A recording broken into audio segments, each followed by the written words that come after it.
Ben Shapiro is reduced to trying to explain Jesus away as a political revolutionary, Right. which is utterly implausible and has no credible scholarly support today. So, however unexpected, however radically new Jesus and his claims may have been, you've got to answer the question, then who do you think this man was? What's up, everyone? Thank you for joining us again in the So Be It studio here in the land of Israel. Today, I'm speaking with Dr. William Lane Craig, a leading Christian theologian, philosopher, and apologist known for his expansive knowledge of theology and the evidence for Jesus as Messiah. So about 5 years ago, he had an important conversation with Ben Shapiro. Maybe my time is a little bit off on that, but Ben raised some common Jewish objections to Jesus and his messianic claims. So we want to tackle those. Dr. Craig, thank you so much for being here on So Be It. Certainly, Jeff. Great to be with you. And I just want to emphasize as strongly as I can my wife and my ardent support for Israel and its current defense against all of the attempts to exterminate it. We pray that Israel will be greatly victorious in its current struggles. Thank you so much for your support.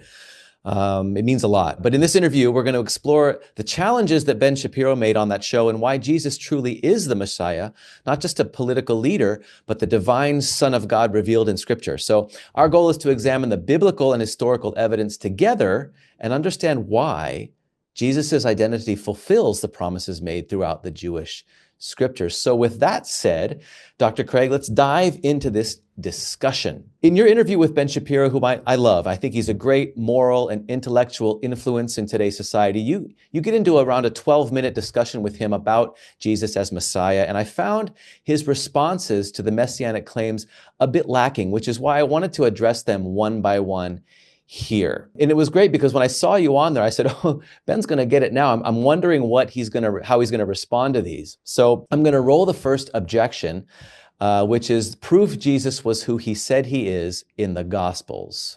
Okay, so let's get into that. Okay. So what is the proof that Jesus was who he says he is in the Gospels?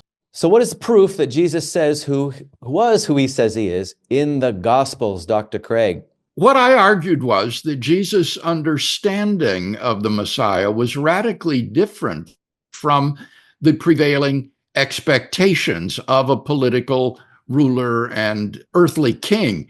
The constellation of claims that Jesus made about himself to be the Messiah, the Son of God in a unique sense, and in particular, the Son of Man prophesied in Daniel chapter 7 were considered blasphemous in Jewish ears because they implied divine prerogatives. So I do think that Jesus asserted a divine status for himself.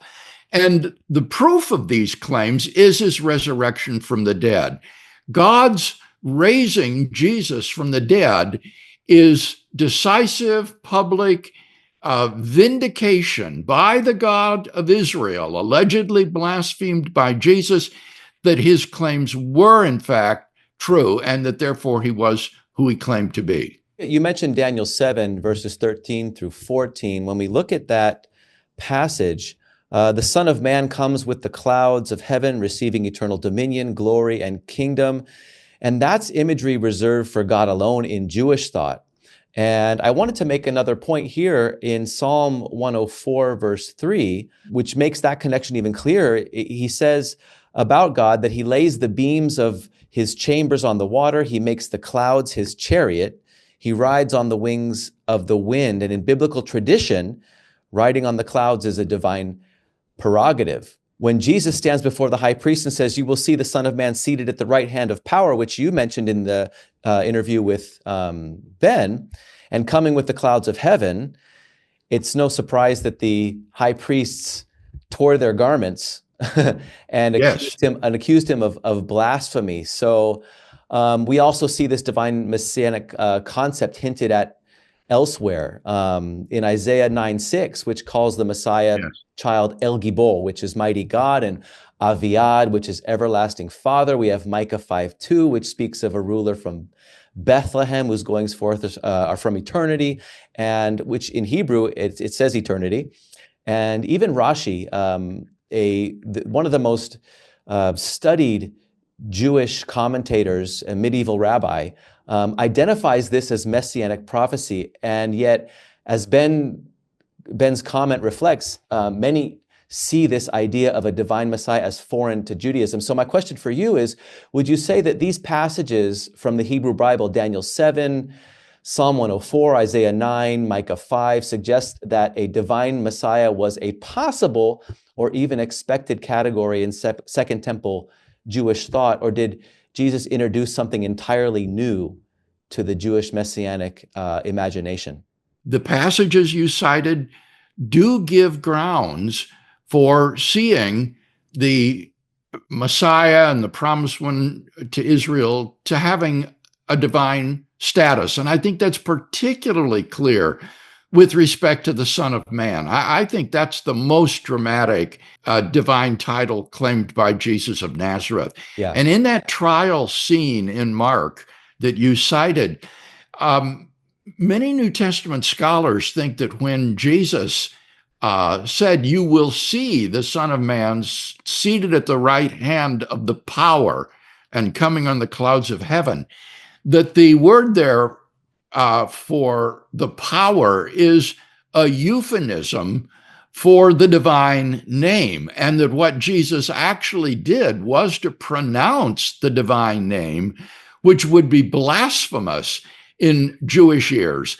So it does seem that Jesus was making superhuman divine claims for himself that were at least foreshadowed in the Hebrew Bible. It's interesting, too, that in John 10:33, when the religious leaders want to stone Jesus, they said it's not for any good work, but because you, being a man, make yourself God.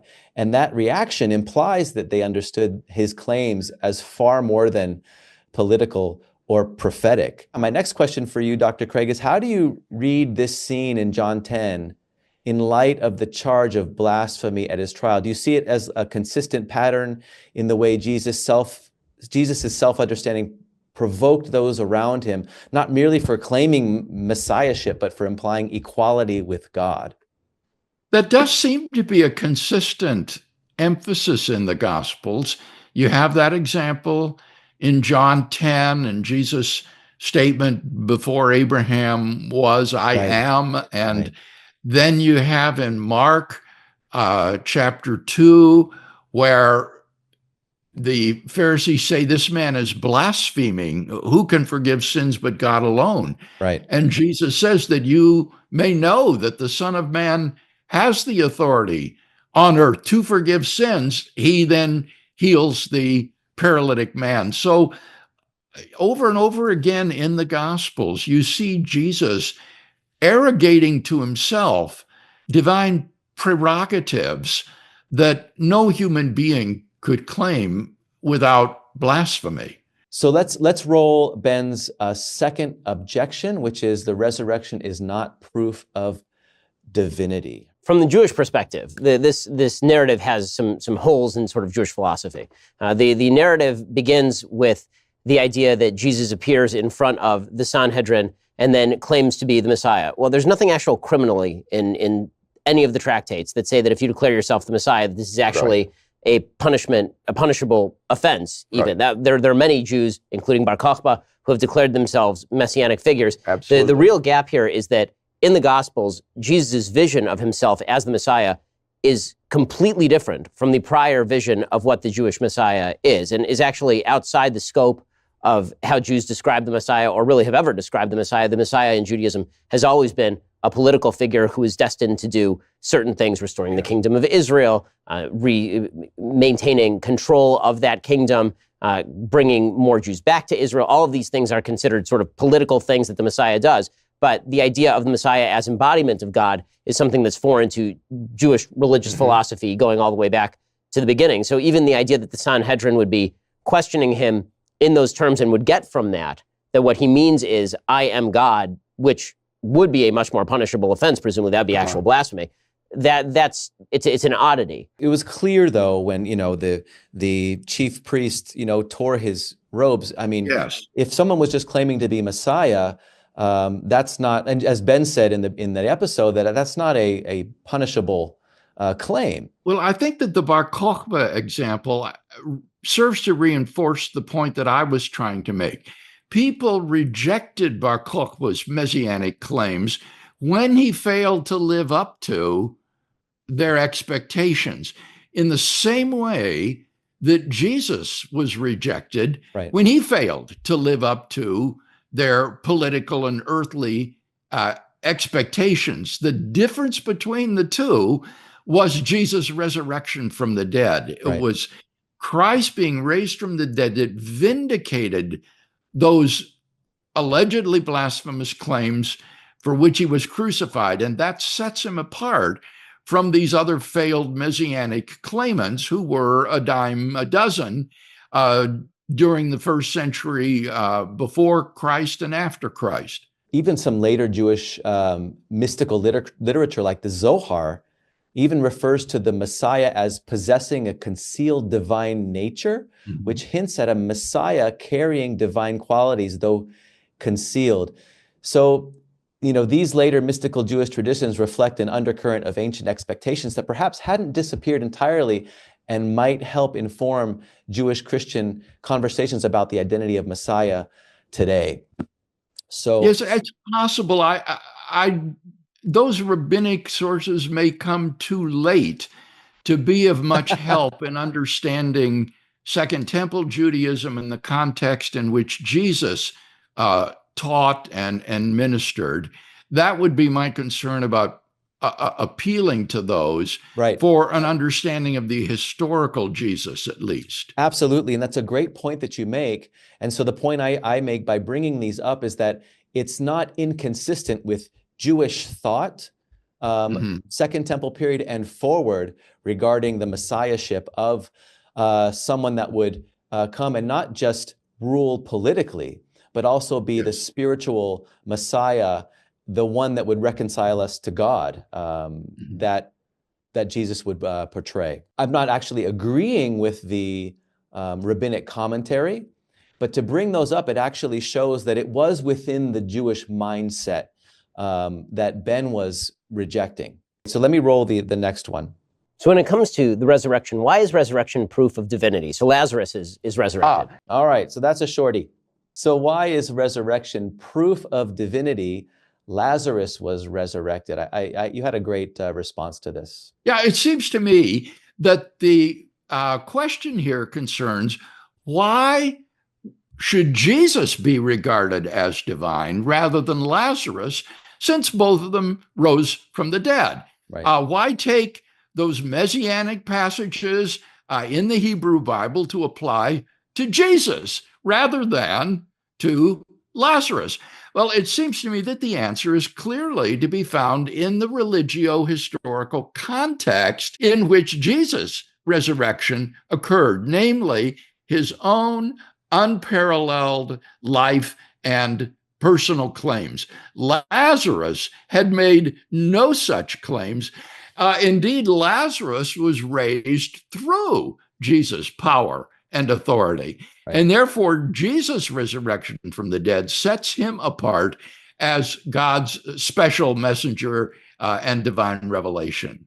Yeah, absolutely. And I wanted to add some background to that also from Jewish tradition. And the reason I bring up these Jewish traditions, Dr. Craig, is because when someone says, or a religious Jew says, that this has nothing to do with Judaism, our rabbis and our sages, they would never have accepted this kind of thing. It would be foreign to them. And so I bring these up just to say that actually within rabbinic literature and rabbinic commentary, they do make room for this kind of figure. So I want to share some background from the Jewish tradition that shows this fits within Jewish messianic thought. So Isaiah 53, that's from the Tanakh itself. It's foundational. It talks about a suffering servant who dies. But then in verse 10, in Isaiah 53, it says, God will prolong his days, which implies Yes. resurrection, or at least vindication, which you like to talk about after death. And while some rabbis like Rashi, like I said before, says this servant is Israel, earlier Midrashic interpretations actually applied it to the Messiah. So, Dr. Craig, could you elaborate on how the suffering servant imagery in Isaiah 53 shapes Jewish expectations of the Messiah, and how this might help us understand the significance of Jesus' death and resurrection? I think, Jeff, the more important question is how Isaiah 53 shaped the early Christians' understanding of Jesus and who he was. When you read the New Testament, you find an Isaianic theology from Isaiah 53 constantly repeated throughout the books of the New Testament. The primitive Christians clearly identified that suffering servant of the Lord in Isaiah 53 with Jesus of Nazareth. And not only is this explicit in certain passages, but it's also implicit in many others where there are allusions to Isaiah 53. For example, in 1 Corinthians 15, 3-5, Paul says that I delivered to you as of first importance what I also received, namely that Messiah died for our sins in accordance with the scriptures. Now, when he says this is in accordance with the scriptures, what passages in the Hebrew Bible could he possibly be thinking of? There is no other passage in the Hebrew Bible that could be even remotely interpreted to be about Messiah's dying for our sins other than Isaiah 53. And in that passage, it describes the vicarious, substitutional punishment of the servant of the Lord for the sins of the people. He bore our punishments in his body.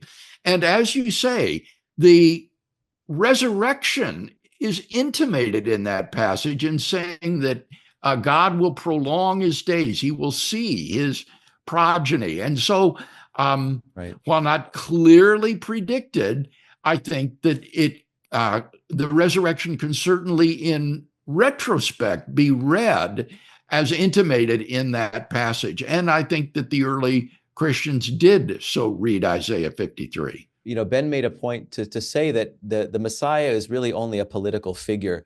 And even in Jewish literature, in an early rabbinic homiletical text, the Messiah is depicted as suffering for Israel's sins. And it clearly presents the Messiah's suffering.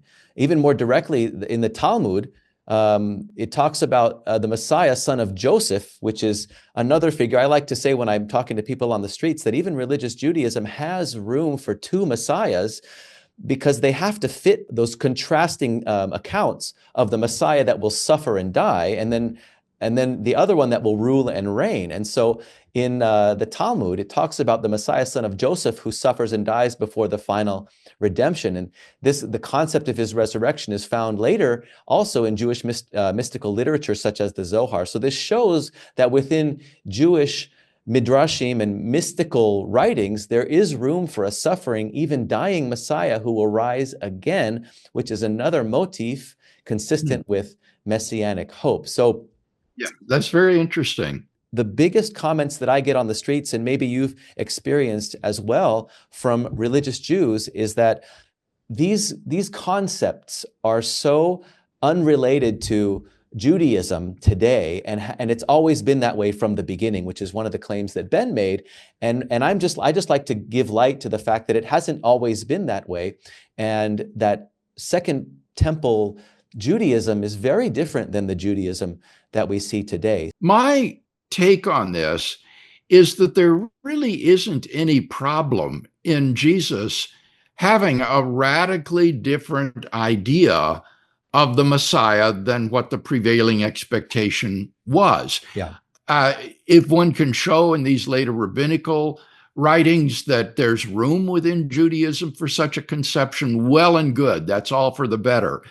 But even given the fact that there was no precedents for the kind of person or Messiah Jesus claimed to be, you still have got to explain, first of all, this man's unparalleled life and teachings, and then the evidence of his resurrection from the dead. That was what made the difference for these early Jewish followers of Jesus. They believed that the God of Israel, who had been allegedly blasphemed by Jesus, had raised him from the dead, thereby vindicating his claims and showing that he was exactly who he claimed to be. So let's not minimize the possibility of Jesus offering something creative and radically different, radically new, because there is good historical evidence in support of the truth of those claims, however unanticipated or unexpected they might have been. Yeah, another argument that I get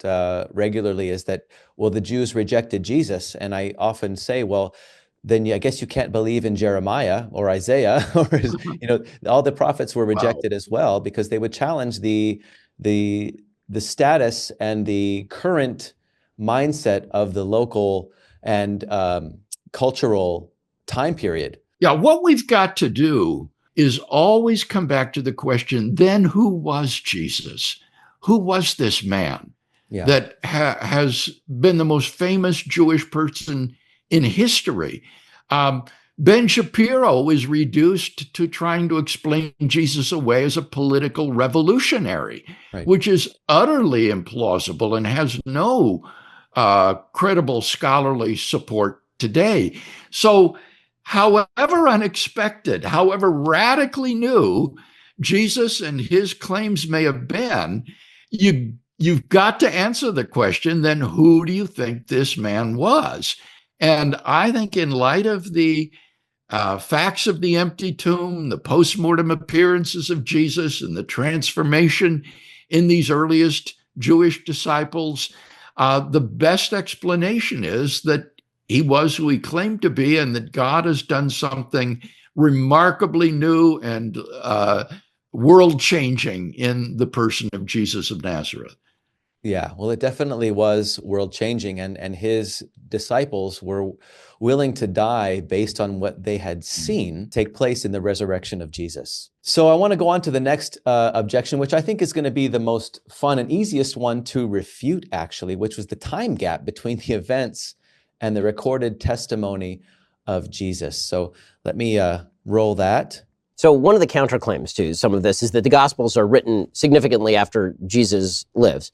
Even the earliest Gospel is written, 70 CE?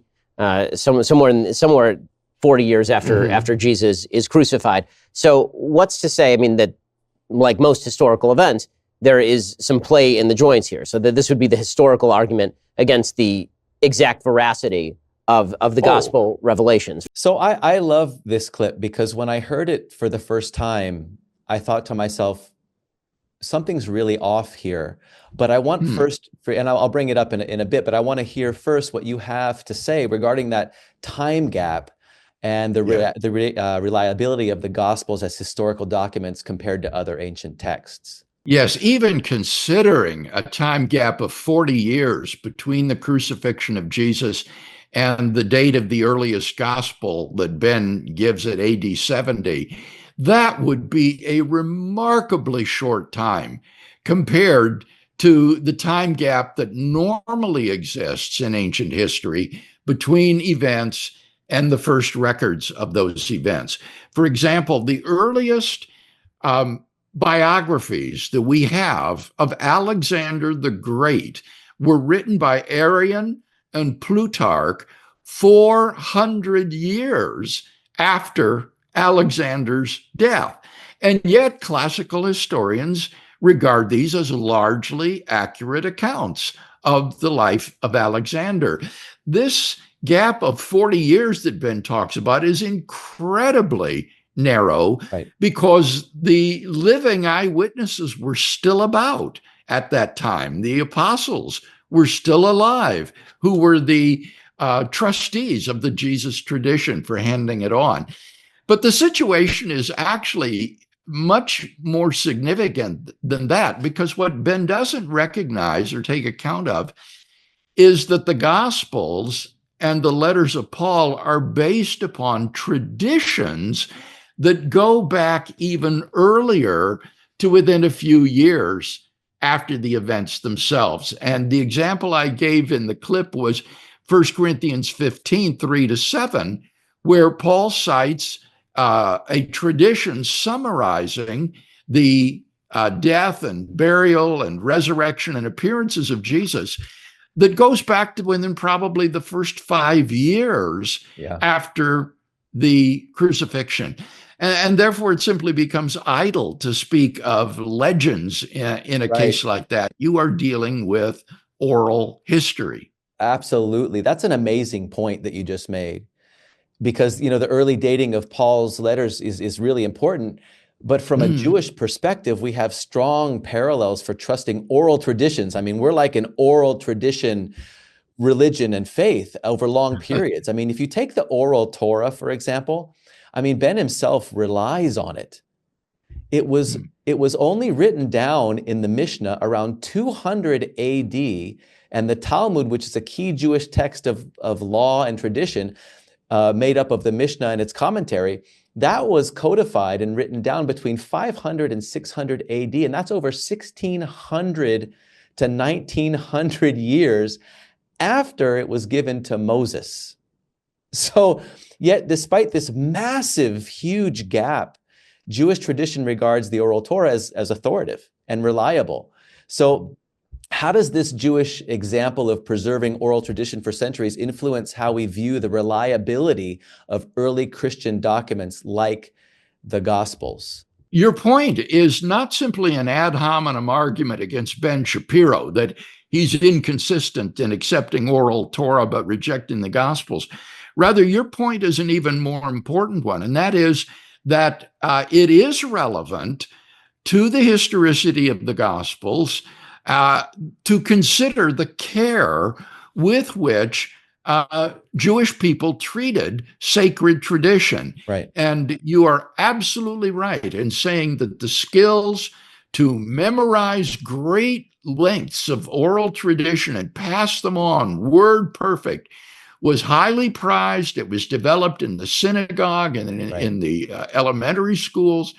And it is plausible to think that the apostles would have similarly been very careful to preserve the teachings of Jesus of Nazareth. So in 1 Corinthians 15, the passage that I alluded to a moment ago, where Paul summarizes the death, burial, resurrection, and appearances of Jesus, he uses the technical terms for the Jewish transmission of sacred tradition. He says, I handed on to you what I also had received. And then he quotes this oral tradition summarizing the passion and resurrection of Jesus. So your point is a good one, and it is definitely relevant to the reliability of the oral traditions underlying the four Gospels. If Jewish tradition can trust oral histories recorded centuries later, then it makes sense that early first century documents like the Gospels, which were written much, much closer, and even some of the epistles, even within 5 to 15 years, is that what you said? Yes, within 5 years, the traditions that Paul quoted that I just mentioned. Yeah, so I mean, we can say with that, that's evidence that the Gospels hold really strong historical credibility. And I think too, as well, Jeff, the so-called pre-Markan Passion story, that is to say, the source that Mark used in writing his gospel, also goes back to within the first decade after Jesus' death. So these are incredibly early sources, and they are independent of one another, so that you have multiple early independent attestation of the events of Jesus' passion and crucifixion. And that is one of the most important criteria that historians use in assessing the historical credibility of ancient narratives. Wow. Yeah. And we can't forget that the disciples were being, the early followers of Jesus, which were mostly all Jewish, were being persecuted as well. Why didn't they Exactly. write it down, right away? Well, they were being martyred for their faith. So lastly, I want to go on to the fourth and final objection here. He said that other Jewish sects have claimed dead leaders as messiahs. Take the example of the Lubavitcher Rebbe from Chabad. Even years after his death, many still treat him as the Messiah, but claims of his resurrection in those cases aren't considered proof. So we can have the historical argument back and forth, obviously, and I think that there are arguments that you can make. I think there are arguments that I can make, but I honestly find them relatively uninteresting, is the truth, simply because I'm not sure that we're going to come to any sort of consensus on them. No. On the historical argument, for example, I think it's fairly easy to claim there's a sect of Judaism right now in which there's a small subsection of people who believe that the Lubavitcher Rebbe is still alive. Right, the Lubavitcher Rebbe passed away in the 1990s, yes. And there's still people who treat him as though he is not dead. They call him the Messiah. They think that he was the political Messiah. They have and they still do that 20 years after his death. That's not proof to me that he is actually alive. Some of them claim to have experienced it. Right. So especially when you're talking about events 2,000 years ago, if people write that down, I think there's sufficient. I doubt this man's tomb is empty. I mean, I haven't dug him up, so I wouldn't know. But the claims, if somebody claimed 2,000 years from now that his tomb was empty, or claimed 70 years from now that his tomb was empty, then that's an important difference, Ben. So yes, the other Jewish sects have claimed dead leaders, messiahs. Take example the Lubavitcher Rebbe from Chabad, and after years after his death, many still treat him as the Messiah. But claims of resurrection in those cases aren't considered proof. That's what Ben's saying. So how does Jesus' resurrection differ from those later messianic claims like the Lubavitcher Rebbe? It seems to me, Jeff, unless I'm misunderstanding the situation, they're not analogous at all. Right. The point here is that Jesus' followers did not believe him to be the Messiah despite his death, as in the case of Rabbi Schneerson. So the two cases are actually in radical contrast to each other. In the one case, the Jewish followers of Rabbi Schneerson believed in his messiahship despite his death. In the case of Jesus of Nazareth, faced with his crucifixion and death, this was destructive of their belief in his messiahship. It was his resurrection from the dead that convinced them that he was the Messiah after all. So in Jesus' case, they believed that he was the Messiah because he had been raised from the dead. And I think that this helps to put the proper focus back on the evidence for Jesus' resurrection, his empty tomb, his post-mortem appearances, and the very origin of the disciples' faith in his resurrection. How will the person who does not believe in Jesus' resurrection explain away these facts? Yeah, that's a great point. And I actually like to say as well, what came to mind when you were talking was that the Chabad Jews believed that Rabbi Schneerson was supposed to rise from the dead. And I'm thinking, well, where did they get this idea from? If not from Jewish literature, and not for the expectation of a dying and rising Messiah. So, do you think it was perhaps due to Christian influence that they wanted to have a competitor to Jesus? Well, I think that's a really smart question, because as we look at rabbinic literature and the Talmud being codified and written in the 4th and 5th century AD, you could even say that the Talmud is a reaction to Messianic Judaism or Christianity itself. Yes. And so it's almost like playing catch up. So the next question I have for you is, how significant is the fact that Jesus' resurrection was proclaimed publicly in Jerusalem, a place where the truth of the tomb's status could easily be checked? That's so important. The belief in Jesus' resurrection did not depend merely upon private experiences like the post-mortem appearances of Jesus, but there was a publicly inspectable fact, namely the empty tomb of Jesus. Right. The vast majority of historical scholars today who have written on the subject think that the account of Jesus' burial in the tomb by Joseph of Arimathea is historical, that this is actually how the body of Jesus was interred after his crucifixion. And therefore, the site of Jesus' burial was known in Jerusalem to both Jew and Christian alike. And so when the disciples began to proclaim God raised him from the dead, the empty tomb was a publicly inspectable fact in Jerusalem that could not be denied. Right. And that, I think, is very powerful testimony to the credibility of what the disciples were saying. Absolutely. And it contrasts starkly with the Lubavitcher situation, where no such public verification or challenge occurred, you know. So what does it mean for the historicity of Jesus' resurrection that was proclaimed openly before hostile Jewish and Roman authorities who had every interest in disproving it? It seems to me that the fact that the earliest followers of Jesus were willing to publicly proclaim his resurrection in the face of terrible threats and persecution, and in a few cases, even martyrdom, shows that they were sincere in what they were proclaiming, that these men were firmly convinced that God had, in fact, raised Jesus from the dead. And that's why the old conspiracy theory of 17th century deism, which held that the disciples stole the body and made up the resurrection appearances, would be defended by no contemporary historical scholar.